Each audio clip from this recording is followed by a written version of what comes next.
What up, players? It's Wallboss Tay up in this mood, hanging out here with First Mate Bobo. Hey, don't eat my flag, son! And we are doing a little bit of a studio update. As you can see, I got my Heldenhammer right here. Got my First Mate Bobo right here. I'm gonna put him on my shoulder because he's getting a little antsy. We're gonna take a look at how far I was able to get today. So, I was able to finish painting up this middle flag, pop that in, and finish painting up most of the ship. I think I'm pretty much done with the ship. I followed the White Dwarf 381 color scheme, and oh, you know what I need? I need to go back to my other place and get some plastic glue because oh, look at that! The join just did not go the way I wanted it to. But it's a hard ship to paint in the sense that there's so much details. Like you got to paint each of the little portholes black before you paint the gold trim.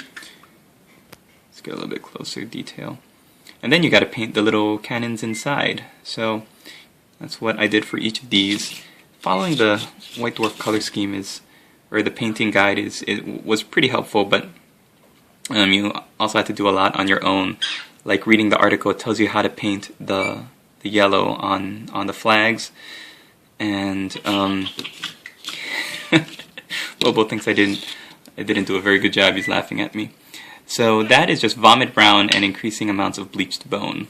For the banners and the bone areas, I painted Deneb stone, washed with Griffin sepia and Devlin mud, and then just highlighted back up. And for this Vengeance and the Heldenhammer there, guess what I used? A trusty Micron .005 pen, black ink. Oh, black ink, as you can see, .005 in black ink. And yeah, that really helped. So, what do I have to do with this guy? I have to do 2 more banners. And here I've got the first one, just the reds painted. I have to finish painting up the wood on the back for the crow's nest housings, and I'm doing brown for the masts, just like I did for the elven ship. You have to paint those in and then wash them and kind of fix the red areas where they meet, but that shouldn't be such a problem. It's just all this fine detail, having to paint it black first and then go back over with successive amounts of vomit brown. And here's this little guy back here that shouldn't be as hard, but just gotta do that. Add 1 more black wash to the base. I already painted on the blue and the hawk turquoise, and then I did the foam effects, and then I just did a green wash of Thraka green. So I'm going to do a wash of Badab black next.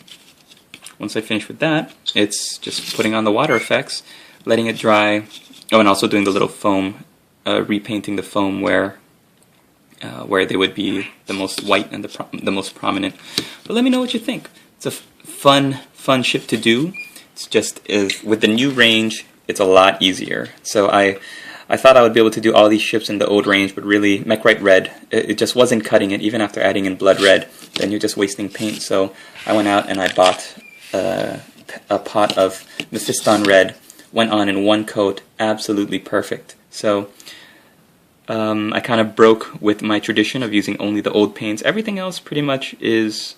Oh no, the gold. So the red and the golds, I cheated because there's just so much of it. So I used Balthazar Gold for the gold and Mephiston Red for the red.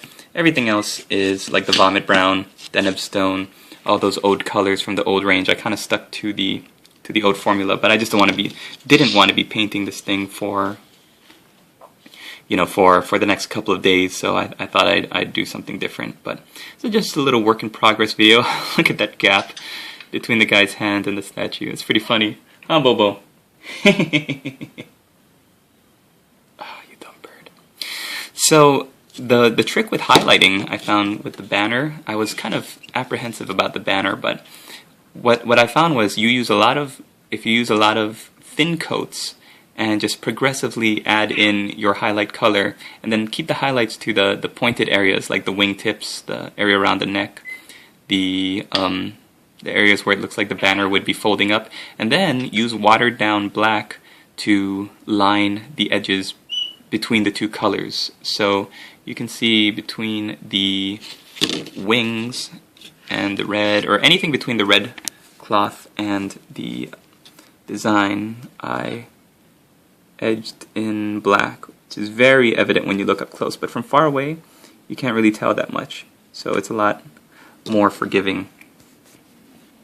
Anyways, for those of you who have this kit and who have painted up the Heldenhammer, I would really be interested in hearing from you as to what you found easy and difficult, if you had the same difficulties as me, and what your just what your experience was with painting this.